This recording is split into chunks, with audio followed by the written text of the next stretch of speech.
Suspense.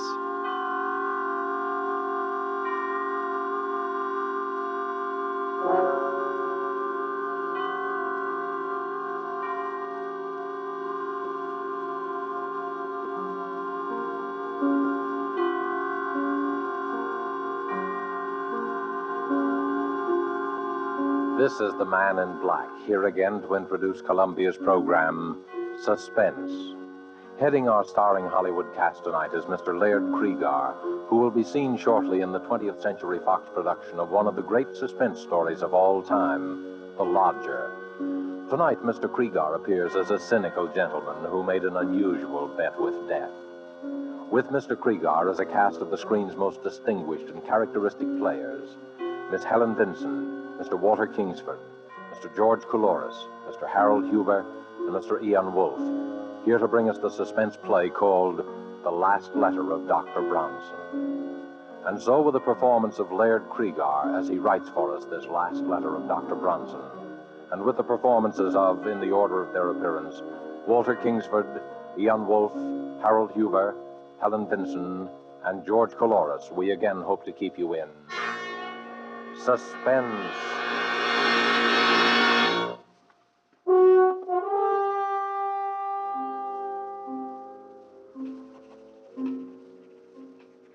My dear Dr. Mosher, forgive me if I dash this letter off rather hurriedly. There are but a very few minutes remaining for me. The few minutes between now and midnight. You have always protested my fascination with the subject of death. It irked you to hear me discuss the latest electrocution or hanging. I remember your sarcasm the day you found me staring down from the top of the Empire State Building, speculating on the thoughts of a man about to leap from that pinnacle. You alone, Moshe, know how this fascination led to my latest experiment. I should say, my last experiment. I promised you a complete account of it all. Here is that account. First of all, let me recall a conversation which we held here in my study a little over a year ago. There you go again, Bronson. Death and murder. Really, you're unhealthy. Please answer my question, Moshe. Why do men behave as they do? What keeps them from breaking loose? Why don't they kill one another as animals do? Why, because they aren't animals. But, my dear Moshe, being neither vegetable nor mineral, they must be animals. Well, what I mean That is, you do not know the answer. I do. So?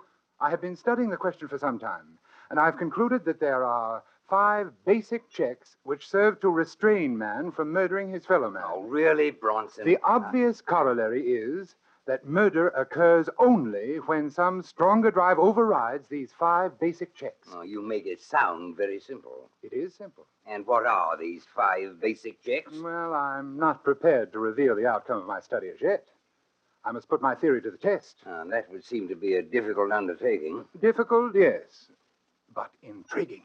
Oh, well, I take it you're about to embark upon another of your experiments. Correct. Bronson, why must you keep on?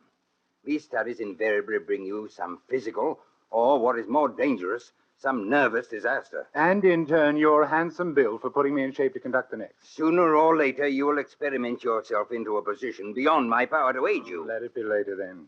Meanwhile, I shall continue to pursue my sole interest in life. And how do you propose to conduct this restraint from murder experiment? Well, a murder is composed of 4 elements. The murderer, the motive, the opportunity, and the victim.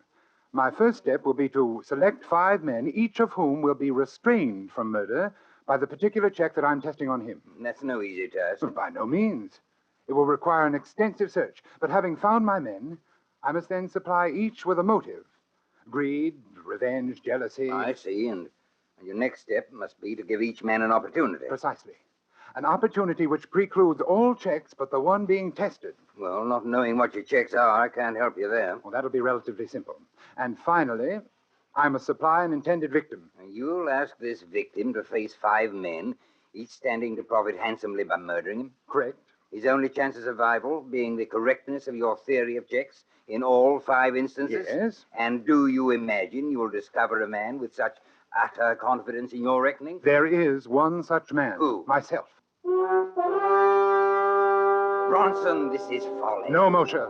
I never hesitate to risk high stakes on a sure thing, not even my life. Now, look here, Bronson. You're a doctor yourself. You told me to speak to you like a Dutch uncle. Now, as your physician, I haven't advise... consulted my physician. But you will take precautions, provide yourself for emergencies. I tell you, there's no danger. Oh, well, when will you begin your experiment? Well, I suppose in about... Well, why wait? Why don't we begin right now? Moshe, I invite you to kill me. What? There's a revolver right here in my desk, and I want you to take this revolver... Oh, you're joking, Bronson. What possible motive could I have for murdering you? Motive? Why, we're known to be associated rather closely in our work. You'll come naturally into my entire practice. I'll put that in writing. Why, it's preposterous. Why? Why won't you kill me then, Moshe? Why, there are dozens of reasons. In the first place, I'd go to the electric chair for it. Thank you, Dr. Moshe. You've given me an admirable illustration of the first and most obvious of the 5 checks in my theory. Man refrains from murdering his fellow being because he himself will be killed by law.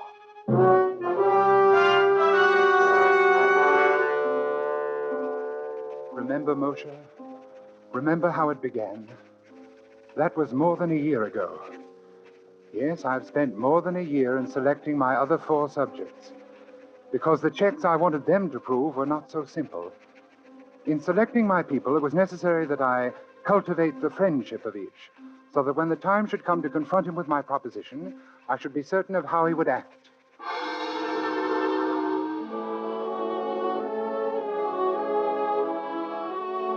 The first of my 4 potential murders was a clerk named Totten. Totten was badly in debt, his wife in the hospital about to undergo an expensive operation, and he was a deeply religious man. We went to church together on Sunday evenings at St. Luke's, right around the corner from my apartment. One Sunday evening after the service, I asked him to come to my apartment, and we talked as we walked along. You know, Dr. Bronson, I was talking about you to my wife the other day, before they took her to the hospital. I was saying what a great comfort it was to be with you these Sunday nights. Now, come, Mr. Totten, you embarrass me. No, I mean it. In the world today, too many people seem to feel that they no longer need their God. Yes, but their lives are void of the great thing you have in your faith. The church is a great comfort to me, and I do need something to cling to in times like these. Mr. Totten, you could make rather good use of $5,000, couldn't you? It isn't like you to make fun of my poverty. No, I'm quite sincere. You know what even $100 would mean to me, and at present more than ever. Yes, with your wife's Oh, misfortune. isn't this your apartment we're passing? Oh, I want to go in the side way. We shall be unobserved. Unobserved. Oh, you'll understand presently.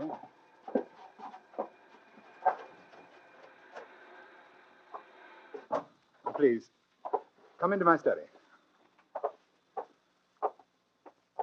Now, here we are. And now if you'll take this chair opposite my desk. Thank you. Mr. Totten, you said that even $100 would be a great help to you.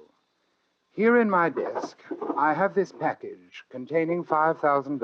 Well, what could I do for you that would be worth all that money? Let me explain.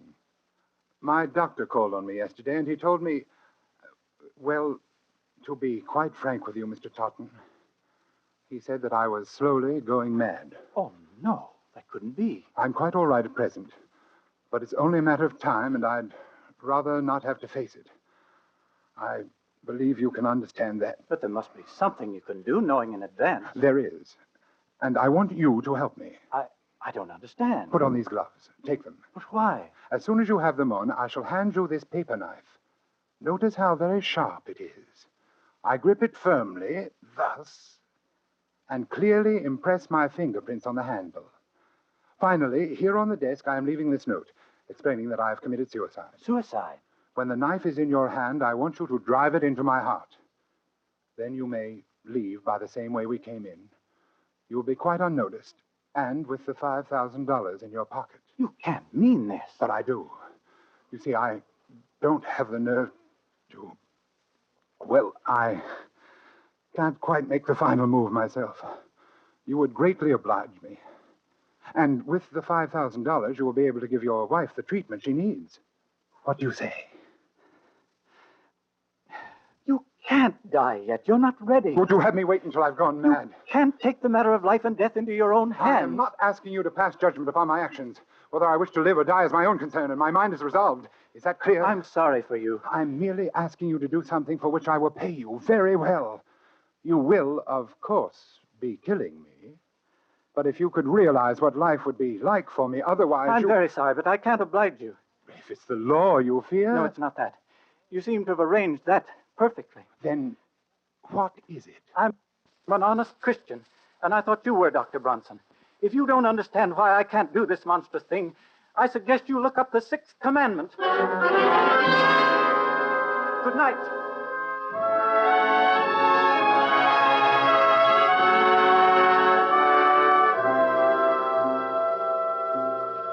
So, Moshe, my second point was proved. Man refrains from killing because it is against his religious principles. The hands of the clock now read 15 minutes to midnight. 1/4 of an hour in which to complete this report. My third proposition called for an entirely different sort of man. In fact, the very reverse of Totten. A man who believed neither in heaven nor hell, and also a man of little intelligence. It required careful search. For a number of nights, I frequented the rougher districts of the city. At first, I had no luck. Then one night, I came upon my man very unexpectedly. I was walking along one of the darkest streets. There was no one in view.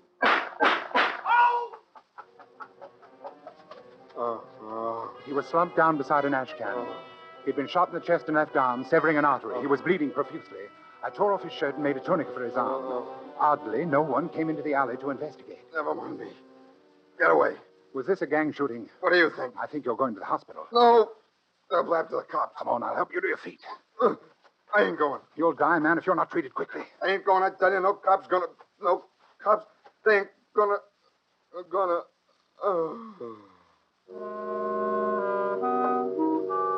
His name was Matt Doyle.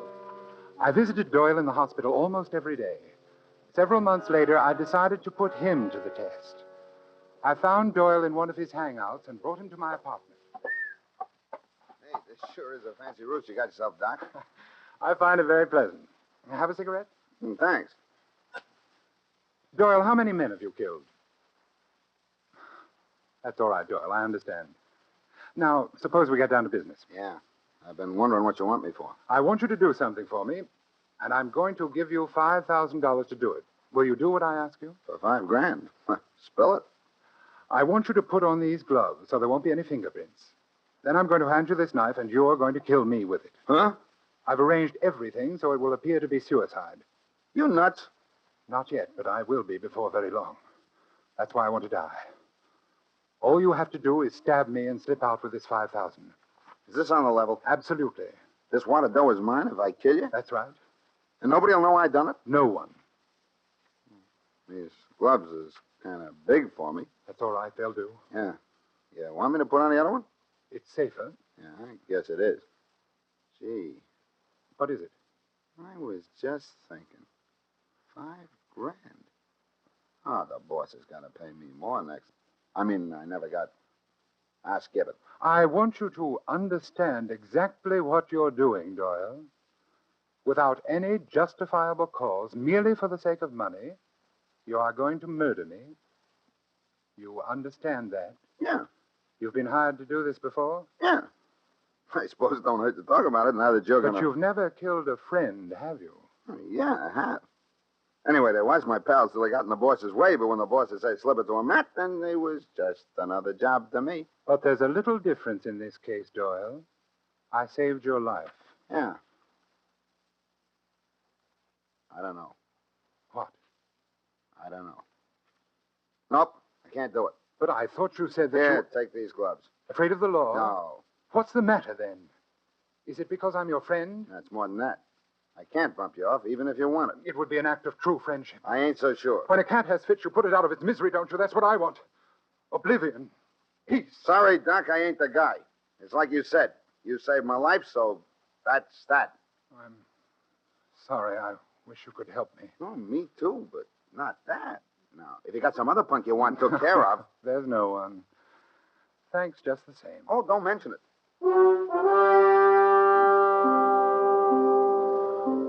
There was my third proposition. Man will not kill fellow man if a sufficient degree of gratitude has been invoked. Even a professional killer and one of the lowest examples of human life, such as Doyle, could not bring himself to murder his benefactor.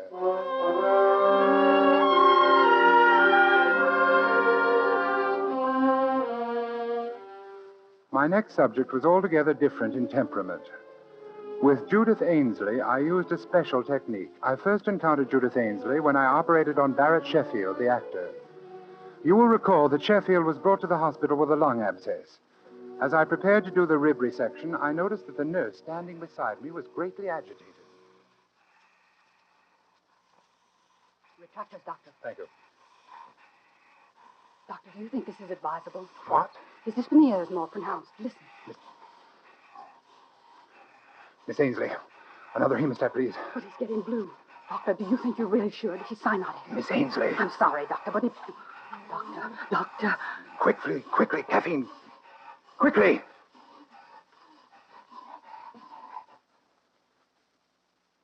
Stethoscope. Here it is.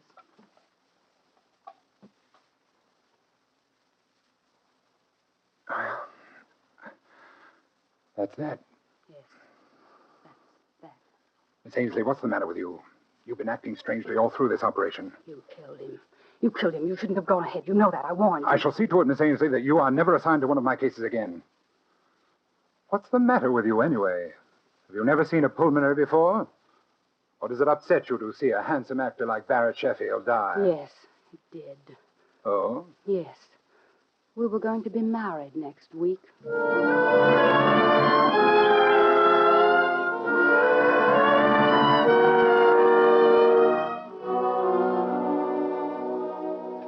If I ever saw hate, cold, undying hate, it was in that girl's eyes as she turned and left the operating room that day. I had made the most implacable enemy of my life.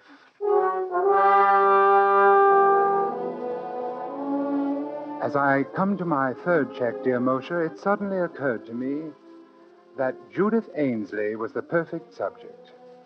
One day at the hospital, I inquired about Miss Ainsley and learned that she had done 4 years of medical and was now interning at Cedars of Lebanon in hope of picking up a resident fellowship. I went down to the hospital and sat in the doctor's lounge waiting for her. Presently, she came in with another intern. I stood up. She turned and looked at me. I saw again in her eyes that inexorable hate. She had never forgiven me for what she felt was my negligence in the death of the man she loved. I walked toward her.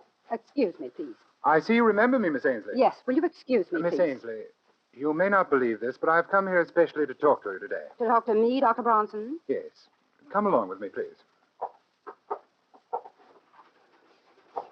In this treatment room, please. We can talk privately. Dr. Bronson, I don't think there could be anything you and I can say to each other. Well, now, Miss Ainsley, that all depends. That all depends. Sit down, won't you? Miss Ainsley... Dr. Ainsley, if you please. Oh, yes, of course. Doctor, I have a little proposition to make to you. First of all, there are 2 facts I'd like to be sure of. A, you are unable to set up your own practice because you don't have the money to get started. Is that right? I don't see what business that is of yours, but it happens to be true. Fine. Fact B, you still hate me and feel a strong desire to be revenged for the wrong which you consider I have done you. Yes, I'm afraid that's true, Dr. Bronson. Good. Good? Yes. You see, I want to pay someone to murder me. And I think you'd enjoy it more than anyone, and you need the money, too. Dr. Bronson, I'm very busy. There's a patient in 302. Will you... Wait a moment, Dr. Ainsley. I'm perfectly serious. Absolutely serious. You want to die? Yes. You see, I'm going mad. I can't face it. I wish to end my life immediately. You're smiling. Good. You're interested, then. You going mental, Doctor? Paresis? Yes. Hopeless. I've been to 5 or 6 men about it. Are you far gone? Hallucinations? Delusions of grandeur? Yes, advanced stages. Agony. Yes, it must be quite a temptation to get it over with. I wonder what I would do if it happened to me. I want you to understand, Doctor, that I'm not asking you to perform a crude murder. This would look like a simple error, unavoidable. There would not be the slightest aspect of homicidal intent. Really? That's most interesting, Doctor. Go on. My heart. I've had considerable damage. Coronary occlusion. Had to spend some 6 weeks on my back. Just got up last week. Naturally, I was given digitalis. Oh, I see, Doctor. You've been heavily digitalized, and if someone were to give you an injection of calcium gluconate, you would have an immediate heart block, dead within a few minutes. Exactly. I must compliment you, Dr. Ainsley. You've learned a great deal. What a pity you can't have your own practice. And that, of course, reminds me. Ah, another inducement? Of course. I plan to pay you the sum of $5,000 for your professional services in this matter. And I think, unless times have changed greatly since I've been in practice myself, you ought to be able to set up handsomely with that. My own practice. You'd better be careful, Doctor. You may tempt me a little bit too far. I thought you'd find it an attractive proposition. It will be only an error. I will say that I'm feeling badly again, a recurrence of my pericardial pains. I'll go back to bed and ask that you be assigned to my case. The rest is simple. No one would ever expect you to know that I'd been digitalized. Still, if I were on my toes, I would naturally go over your case history before giving medication of any kind. Well, yes, I suppose that's true. Professional people might think you had been a little lax. Might not have the highest regard for a new doctor who launched her career with such an unprofessional incident. Just a slight stain on your reputation for just a short while. You're very clever, Doctor. You knew that would do it, didn't you? I want to thank you. You've done me a great service. You mean you'll do it? You've reminded me that nothing, no money, revenge, nothing, can be worth the slightest suspicion in a doctor's career. I've worked too hard. I've waited too long for my practice. When I get it, it won't be soiled by any single act of carelessness. They'll never say that I lost any patient because of an error in judgment. You see, I once knew a doctor who did.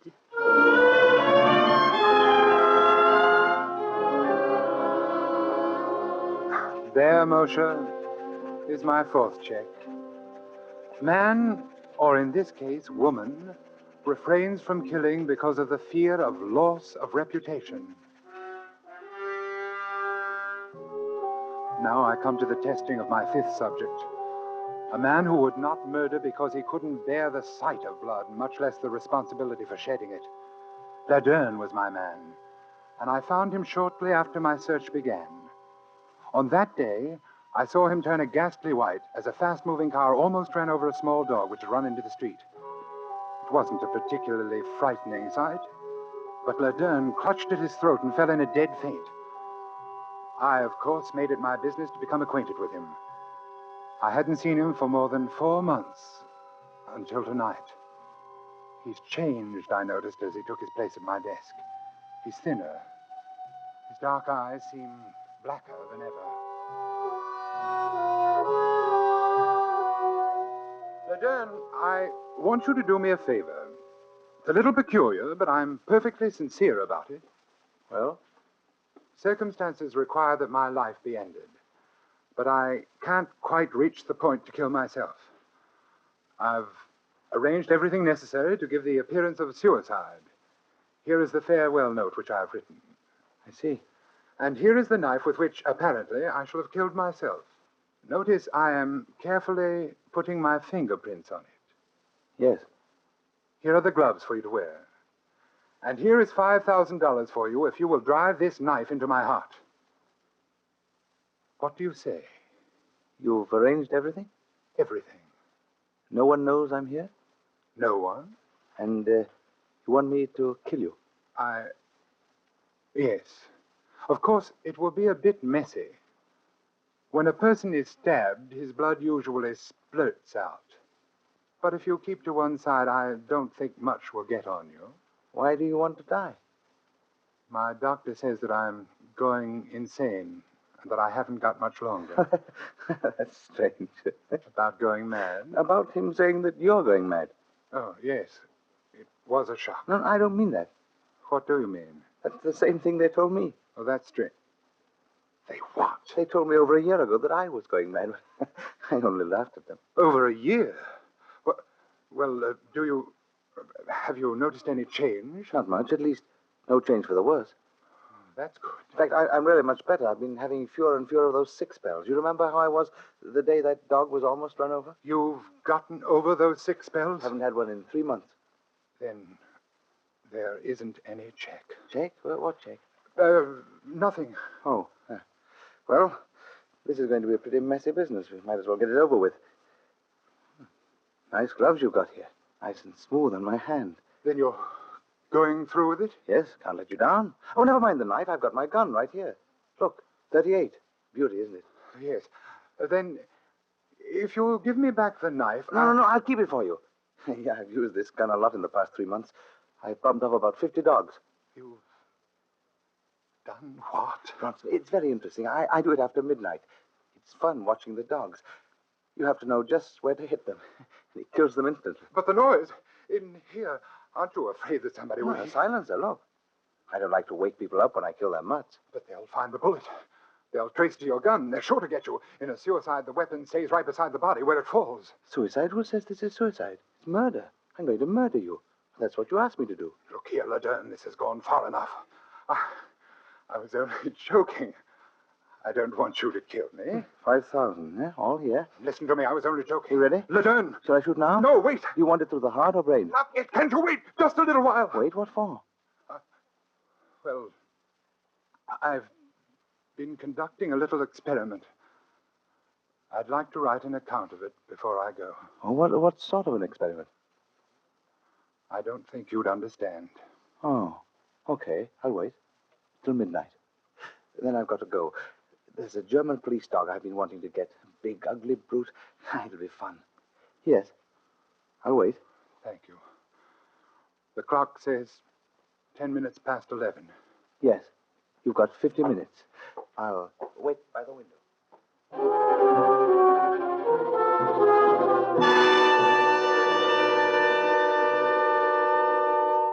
And so, Moshe, my experiment has ended.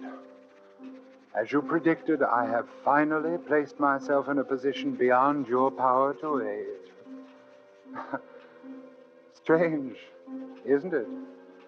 But the one thing I didn't count on was the choosing of a subject who would not respond to my checks, who in fact had no checks at all, for insanity knows no restraint. Bronson, midnight. Oh, yes, Laderne, I'm hurrying. He is still at the window, and he is sure to shoot me.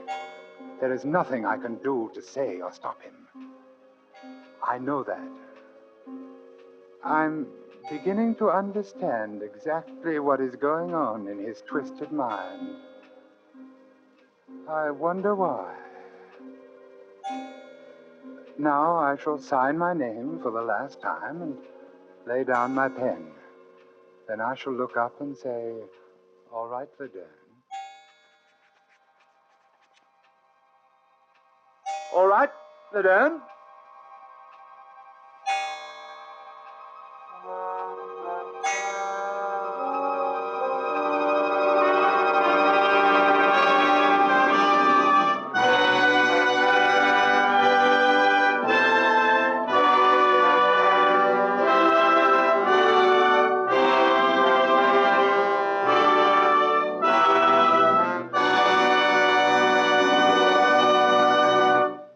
So closes the last letter of Dr. Bronson, tonight's tale of Suspense. In our Hollywood cast tonight, Laird Krieger played Dr. Bronson. Walter Kingsford played Dr. Mosher. Ian Wolfe was Mr. Totten. Harold Huber played Doyle. Helen Vinson was Nurse Ainsley. And George Coloris played Laderne. This is your narrator, the Man in Black, who conveys to you Columbia's invitation to spend this half hour in suspense with us again next week, when Robert Young will star in an adaptation of a story by James Thurber called A Friend to Alexander. The producer of these broadcasts is William Spear, who with Robert Louis Cheon, guest director, Richard Paulette Craik, author, Bud Gluskin and Lucian Marowik, conductor and composer, collaborated on tonight's Suspense. This is the Columbia Broadcasting System.